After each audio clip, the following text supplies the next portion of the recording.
Howdy, folks. Your friendly neighborhood Manolocos here speaking to you on our February 10th, 2024 edition of the Saturday Evening Post. I hope you like this format. I know I enjoy it. It gives me a little bit more time to collect my thoughts and to kind of go over things. Excuse me, I've got this dry eye thing going on. And anyway, uh, it also allows me to consider certain comments, which rather than write about them, if I think about them for a little bit, then I can monologue better. Does that make sense? Not really. Anyway, I think you know what I mean. So anyway, let's get right to it. Well, it's been another momentous week, and it's like every week it just gets not necessarily worse, but more momentous. Things just keep on going. Anyway, we've got a couple of things to talk about. So the first thing I'd like to talk about is, well, the obviously the Tucker Carlson interview as of yesterday, Friday, within 12 hours of it dropping, which it dropped at 6 p.m. Central Eastern Standard Time Thursday, there were 130 million views. That's a humongous. That's just within like 12 to 14 hours. I don't know how many more he's gotten since then. But God bless Tucker for doing it. He's a journalist doing journalistic things. I'll talk a little bit more about that throughout this, but I do want to point out that Tucker is he's he's had a target on his back for a while now. The target has gotten bigger. I think we should pray for him. Uh, they're talking about sanction. I mean, our people, the State Department, the neocons are talking about sanctioning him or even refusing him re-entry to the United States. He's been called a traitor. It's all nonsense, and it's despicable. On top of that, our wonderful friends in Kiev, that junta that rules it, has put him on the Mirotvorets, which I believe I'm pronouncing correctly. That's their death list, their kill list. Already, Gonzalo Lira, Daria Dugina, a few other Russians have been killed. But, this is terrorism, pure and simple. People who are not even combatants. Okay, they're just pure civilians that have been put on the Mirotvorets. Let's see, Scott Ritter's on it. He's not dead yet. And now Tucker is on it. This is not funny. This is horrible. And it is a crime against humanity that our government is not screaming bloody murder. Okay? These are American citizens, Tucker and Scott Ritter, and as was Gonzalo Lira. And the fact that our State Department is just not even raising a finger to defend American citizens, some of whom are journalists, is shocking to me. And what can I say? I think we're just devolving into a Soviet state. Anyway, so we'll touch more on that again. Uh, there's a lot of other things we need to get off our plate here. Uh, as you can see from the graphic above, uh, a an Orthodox church in Larissa, Greece, was desecrated with so obviously these demonically inspired gay activists, shall we say, went hog wild and uh, spray painted homosexual graffiti all over this cathedral, at least in the portico area. I said, so Prime Minister Mitsotakis, the so-called conservative prime minister, has done nothing. And as far as I'm concerned, he has blood on his hands. Nobody's been killed yet. But the demonic fury of these people is just, as a Greek, it's just shocking to me. It just is. What what will be done? Unfortunately, probably nothing. In retrospect, I think the Church of Greece should have gone one step further. And one of our commentators pointed it out. I can't remember who, forgive me, but you know who you are. The bishops should have said, in addition to us being against this whole gay agenda, we are going to excommunicate any member of parliament who votes for this proposal, for this proposed legislation. That's what they should have done in addition to what they did do. I gave them major props for what they did do. They deserve it. But in retrospect, they should have gone further. Okay, let's see. What's next on the list? Nikki Haley continues to bite the dust. She actually lost to none of the above in the Las Vegas primary. You know, I she should have backed out. She should have stood down about a week or so ago. Would have still had some cachet. She could have always gotten a job as a Trump hater on MSNBC or CNN. But the longer she stays in this, the the the more her stock is going to fall.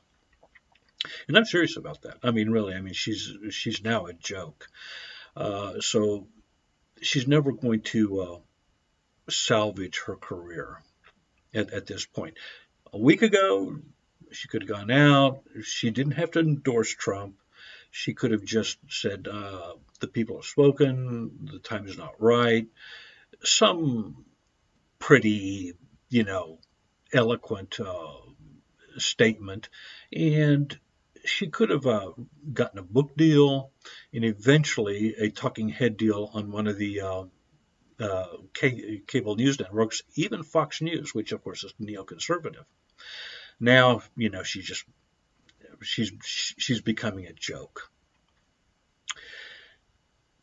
I hate to talk ill of another human being because she is a wife and a mother and a human being, and I get all that, and it hurts. But in some ways, I must say I'm glad because as she goes down, so does neoconservatism, and that is hugely important for the future of our nation. Okay, well, the DeSantis, on the other hand, did the right thing. He got out and he heartily endorsed Trump. He has a future. Not only that, but he has become very vocal. He's found his voice, and he's the old DeSantis, the DeSantis of who arguably was the best governor in the United States, and he won some major cultural issues against Disney and against the LGBT, against the pedophilia. He came out with this one word, oh, okay, groomer, and that destroyed everything about the LGBT agenda right there. Okay, groomer. And he was forceful and he spoke well. Then Grima Wormtongue, also known as Paul Ryan, spoke in his ear and said, now's the time for you to get in. You are going to be the golden boy. All you got to do is take these neocon talking points and you're going to win the nomination because Trump is going to be indicted. And then when he's indicted, he's going to be thrown in jail. And none of the normie Republicans are going to vote for a man like that. It's yours for the taking. Foolishly, he believed him. DeSantis believed Paul Ryan. Anyway, I've got a little video here about from the Two Towers in which a Gandalf broke the spell that King Theoden of Rohan was under, put in there by Saruman. And once he exorcised this demon from him, Theoden became the Theoden of old, the great warrior king, instead of this demented old man. Anyway, speaking of demented old men, well, okay, we saw President Biden give a press conference immediately on the heels of the Tucker interview with President Putin. And make no mistake about this, he was purposely led out there by his handlers to make a damn fool of himself. And boy, did he make a damn fool of himself. It was pathetic. He couldn't remember the day his son died. He couldn't remember when his vice presidency ended. He thought President Sisi of Egypt was the president of Mexico. He thought Mexico bordered Gaza. He spoke to President Francois Mitterrand of France, who was dead. He spoke to Chancellor Helmut Kohl of Germany, who was dead. I mean, he just made an abject, complete fool of himself. Question is, why did his handlers allow him to do that? And he not only looked demented, he was like an angry old man. Well, because the powers that be in the Democrat Party want him gone. And what better way to make him go than to allow him all the rope he needs to hang himself? Make no mistake, there are two parts of the Democrat Party here. There's his part, which is his family, especially Jill Biden, Dr. Jill, who wants him to remain as president because he'll be immune from any type of criminal prosecution as long as he's president. And then there's the Obama faction, which wants him gone, okay, because he's going to take the entire Democrat Party down with him. Okay, so that's what's going on here. I'm absolutely convinced of that. Now they're on the horns of a dilemma. You got a problem, don't you? You got Kamala. Well, Kamala will go on to lose if she's the nominee, and they can't get rid of her because she's a woman of color and the first female to be a vice president. In other words, to be on the national ticket. So, what are they going to do? They're not going to let Newsom go in. They'll hold him back for 2028. But even so, they couldn't allow him right now in because, I mean, they asked Bill Maher about him, and Bill Maher made a complete fool of himself. He couldn't name one accomplishment of Gavin Newsom. And in the meantime, California continues to go down the rat hole. So the Democrats have a problem on their hands. We'll be talking more about this in the future, but as of now, they're stuck with him. Unless they can get him unless they can do the 25th on him, which this is a clear-cut case of the 25th. I mean, this just it's as plain as the nose on your face. Okay, it's complicated though. It's not just a majority of the cabinet who has to remove him or recommend that he removes. Each House of Congress has to vote by 2/3 to remove him, at least for the time being, until he can be shown to be capable again. In the meantime, the vice president takes over and is the acting president. So anyway, there you go. It's just it's a shit show. Okay, so I want to say something about Toby Keith. Toby Keith was one of my favorites from Moore, Oklahoma. One of the great country singers. He started in the 1990s. He was part of the neo-traditionalist movement in country music, and his first hit was, I Should Have Been a Cowboy, and as I understand, it was the most played, most popular song of the 1990s. He had several hits after that. He was a true patriot and a true conservative in the right sense of the word. Let me fix this a little bit. I'm not, anyway. Uh, Sorry, is that any better? Okay. Anyway, um, he was a stalwart man in many ways, and he died at 62, which kind of is sobering to me because I'm now 64. But anyway, he left his mark on Americana, not just country music. Anyway, so now we go to some comments. We had several comments.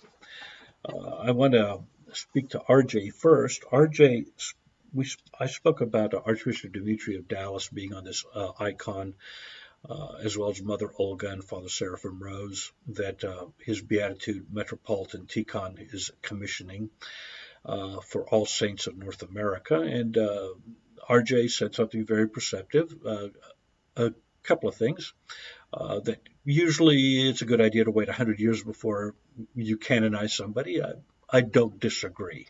I don't disagree. It was about 80 years before I think Saint Raphael of Brooklyn was canonized. Again, but that was a groundswell of support from the people. He did say that as far as the success of the Diocese of the South, that a lot of it had to do with Father George Gladkey, and I said, well, that's good. I mean, the success of the Church of Rome was due to men like Linus. St. Peter gets all the credit, but it was it was other people who worked as well. And that's true for the Church of Corinth, Athens, Ephesus. You just go down the line. Regardless, also I got to give major shout out to the late Milos Konjovic, who was one of the stalwarts of the Diocese of the South and made that place tick.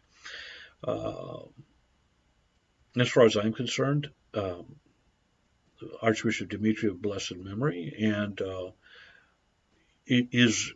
the Diocese of the South is one of the great success stories of Orthodoxy in America. The other one being the Diocese of the Midwest of Antioch, under the leadership of Bishop Basil Essey, who has since retired. That's a stunning success. I'm sorry, in any way you look at it. So anyway, now I do want to comment on to a man named Deacon John. Thank you for writing, Reverend Father. You said don't push, don't, in the geopolitical thing about all of us looking to somebody like Putin as a stalwart, or maybe Trump as a stalwart. You're right. Put not your faith in princes or the sons of men.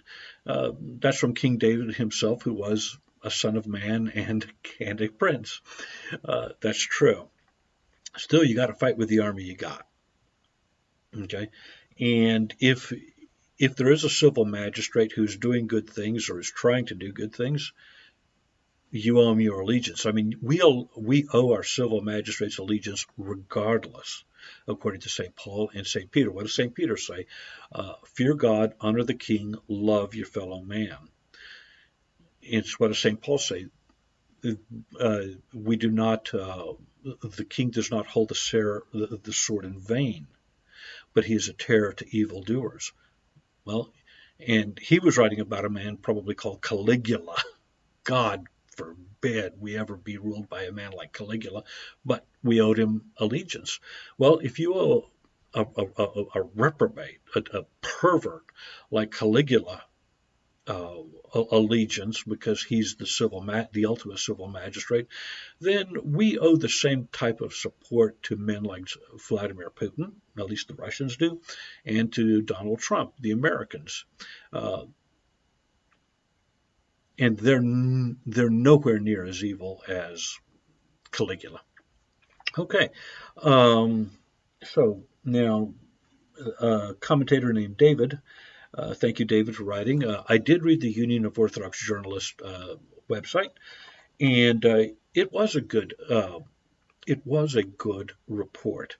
And yes, this priest, whose name escapes me at present, was defrocked, and I think unjustly, for preaching peace. You said he was a kind of a hippie. Okay, fine. Nothing wrong with hippies. Peace, love, and rock and roll. I get it. Nothing wrong with that. However, let's be brutally honest here. The Russians are not fighting a war of conquest here. If anybody buys into the neocon bullshit, and pardon my word, and pardon my expression, um, that the Russians want to conquer and rule all of Ukraine, you're insane. Not you personally, David. Okay, I'm just saying you in general. There's no way that the Russians want to control all of Ukraine.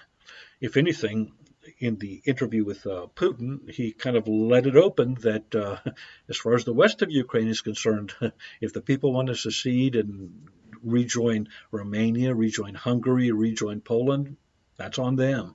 That's okay.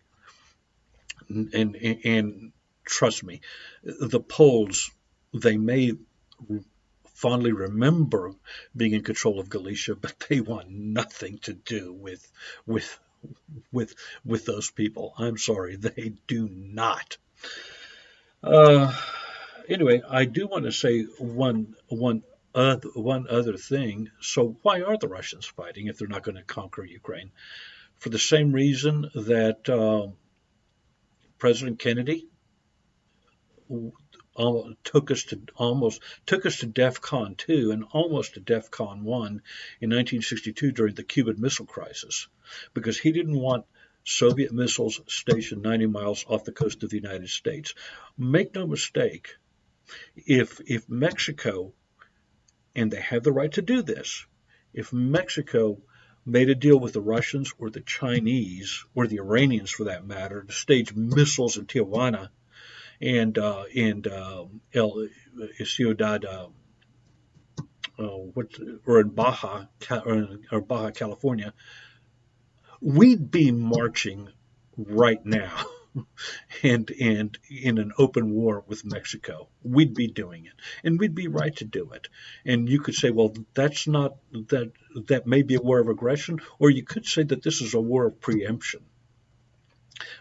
We would have the right, or at least we would be there a justification for being alarmed and taking whatever steps were necessary to stop the Russians or the Chinese or whoever from staging missiles in Mexico or in Canada.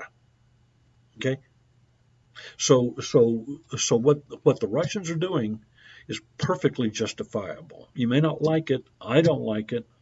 I wish there was no war, but the West provoked the Ukrainians into doing what they're doing and joining NATO and the EU.